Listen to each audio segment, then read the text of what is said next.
নমস্কাৰ মানে মই আজি এটা শব্দৰ বিষয়ে আলোচনা কৰিব ওলাইছোঁ ইংৰাজী শব্দ ইংৰাজীত এনেকুৱা বিভিন্ন শব্দ আছে যিবোৰ শব্দৰ অৰ্থ বেলেগ বেলেগ হয় শব্দ একেটাই স্পেলিং একেটাই কিন্তু অৰ্থ বেলেগ বেলেগ কিন্তু এনেকুৱা এটা শব্দও ইংৰাজীত আছে যিটোৰ অৰ্থ মানুহৰ বয়সৰ লগে লগে বদলি হৈ থাকে য়েছ তেনেকুৱা এটা শব্দ হ'ল ফিটিং FITTING ফিটিং আমি সৰু থাকোঁতে ফিটিং মানে বুজিছিলোঁ যে বিহু পূজাৰ সময়ত আমাক যেতিয়া চোলা পেণ্ট দিয়ে সেইবোৰ যাতে সুন্দৰকৈ আমাৰ গাত সোমাই পৰে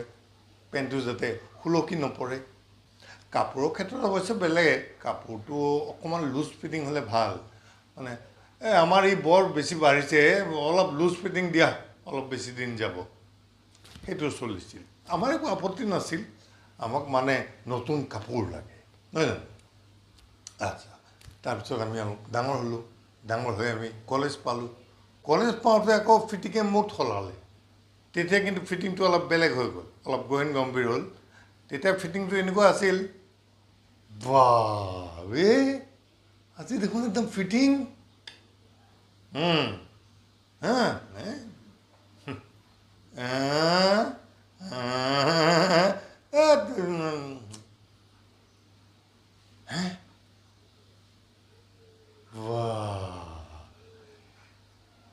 গ্ৰেট অল দ্য বেষ্ট এইটো আছিল ফিটিঙৰ অৰ্থ আমি কলেজত পঢ়োঁতে তাৰপিছত আজিলৈ আহোঁ আজি ফিটিঙৰ অৰ্থ কি চাওক আজি ফিটিঙৰ অৰ্থটো আপোনালোক সকলোৱে বুজে সকলোৱে জানে আপোনালোকৰ ভিতৰে বহুতে কিজানি এই ফিটিং শব্দটোৰ অৰ্থ ব্যৱহাৰ কৰি কৰি আজি বহু কিবা কিবি হয়তো আপোনালোকে লাভ কৰিছে ধন সম্পত্তিৰ বাদ দিও সামাজিক প্ৰতিষ্ঠা লাভ কৰিছে নহয় জানো কিন্তু এই ফিটিং শব্দটো আমি অলপ শ্বেডত ৰাখিছোঁ অলপ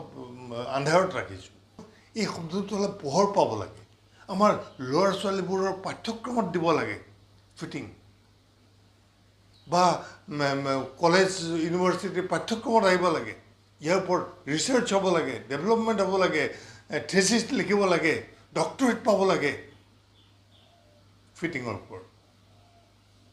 আজি মই বিশেষ কথা নকওঁ আজি মই ফিটিং শব্দটোৰ এটা বদ্ধমূল ধাৰণা যাতে আমাৰ সৰু ল'ৰা ছোৱালীবোৰে পায় তেওঁলোকৰ যিদিনা নাগৰিক হ'ব মানে পূৰাপূৰি নাগৰিক হোৱাৰ আগতেই ধৰক 20-22 বছৰতে যদি নিজৰ সকলো অভিষ্ট সিদ্ধি কৰিব পাৰে সকলো আশা আকাংক্ষা পূৰণ কৰিব পাৰে সকলো দুৰাকাংক্ষা চুৱগৈ পাৰে তাতকৈ বেছি আৰু মোক কি লাগে তেওঁলোকেতো মোৰ প্ৰতি কৃতজ্ঞতা জনাবই নহয় জানো এজন মানুহৰ মৃত্যু হ'ল তেওঁৰ 3জন পুতেক সৰু পুতেকজন বিৰাট কৃপণ আৰু মস্ত 420 আজিকালি 420 নহয় আজিকালি ভাৰতীয় ন্যায় সংহিতাই সেইটো বোধ কৰোঁ 110 কৰিছে নেকি ধাৰা 110 মোৰ মনত নাই আচ্ছা তেওঁ তেনেকুৱা টাইপৰ এজন মানুহ 3জন ভায়েকে আলোচনা কৰিলে যে আমিতো শৰাত পাতিব লাগিব ভালকৈ গতিকে কোনে কি দিব পাৰিম ডাঙৰজনে ক'লে মই অমুক দিম মাজুজনে ক'লে মই তমুক দিম সৰুজনে ক'লে মইনো কি দিম আৰু মোৰতো অৱস্থা জানই মই হেৰি দিম দে মই দৈ গাখীৰ কিনিহে দিম সৰুটোৱে অলৰেডি ফিটিঙৰ কথা ভাবি লৈছে সি মনত ফিটিং কৰি লৈছে কি কৰিব যাওক ককাই ভাই দুজনেও মানি ল'লে আচ্ছা আমাৰ সৰু বাপুৱে কৰিলে কি সৰু বাপু গ'ল গোৱালটোৰ ওচৰত গৈ ক'লে যে চাহ অমুক তাৰিখে আমাৰ দেউতাৰ শৰাধ শ্ৰাদ্ধ আমাক দৈ গাখীৰ লাগিব 40 কেজি দাম কেনেকৈ দিছ 50 টকা লিটাৰ তোক মই 50 টকাকৈ নিদিওঁ তোক মই 25 টকাকৈ দিম কেজিত 25 টকা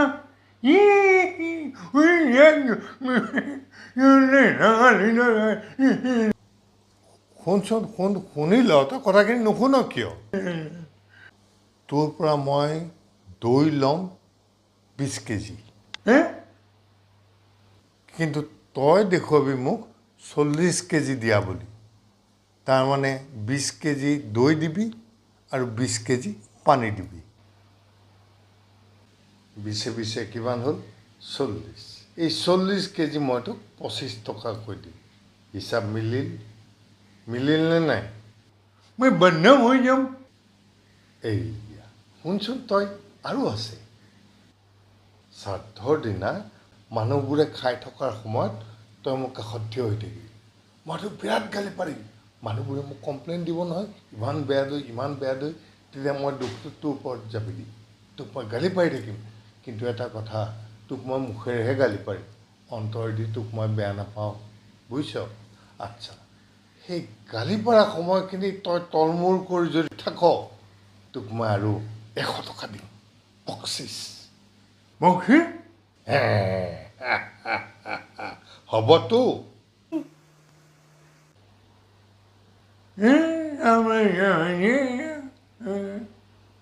সুন্দৰকৈ শ্ৰাদ্ধখন হৈ গ'ল খোৱা বোৱা যেতিয়া চলি আছে মানুহবোৰে খাই খুব ভাল পাইছে মাছ মাংস চব ভাল পাইছে কিন্তু দৈখিনিৰ কথা চবেই কৈছে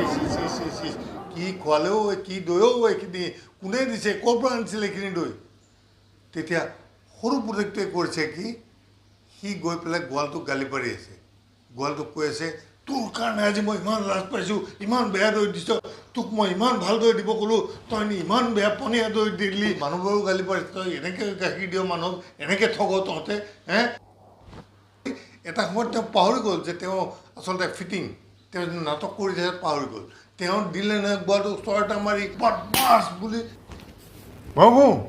আমাৰ বন্দোবস্ত গাড়ি খোৱাৰ কাৰণে 100 টাকা এতিয়া আপুনি মোক মানি দিলে মোক 200 টাকা লাগিব বুজি পালে